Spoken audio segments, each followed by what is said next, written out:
پاکستان دورہ New Zealand.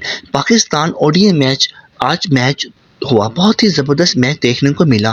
Pakistan toss جیت کر پہلے بولنگ کرنے کا فیصلہ کرتا ہے، جو کہ اتنا اچھا فیصلہ نہیں ہوتا، نیوزی لینڈ کے لیے بہت ہی اچھا فیصلہ تھا۔ نیوزی لینڈ بیٹنگ کرتے ہیں، طوفانی بیٹنگ، انہوں نے 50 اووروں پہ 9 آؤٹ ہوئے اور 344 رنز بنائے۔ پاکستان کو ٹارگٹ دیا 345 کا۔ اگر ہم بات کریں پاکستان کی ٹیم کا، تو پاکستان نے 44 اوور کی ایک بال پہ پاکستان کی 8 بیٹسمین آؤٹ ہو گئے تھے، صرف اور صرف 231 پہ پاکستان کی ٹیم آؤٹ ہو گئی تھی۔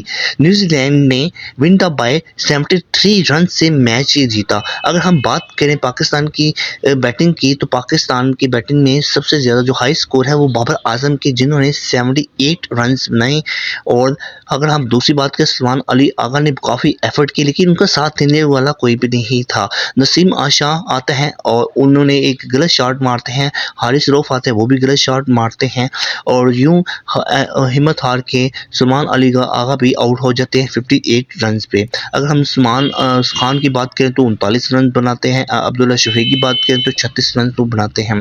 دوستو، پاکستان اوڈی میچ ایک بار پھر ہار گیا ہے۔ کیا پاکستان کی یہی روٹین رہے گی؟ کیا پاکستان سیریز میں ہار جائے گا یا پاکستان دوسرا بھی میچ جیتے گا؟ دوستو، اپنی رائے ہمیں لازمی بتائیے گا کمنٹس میں۔ اب دعا میں یاد کریں، اپنا خیال رکھیں، چینل کو سبسکرائب کریں۔ اللہ حافظ۔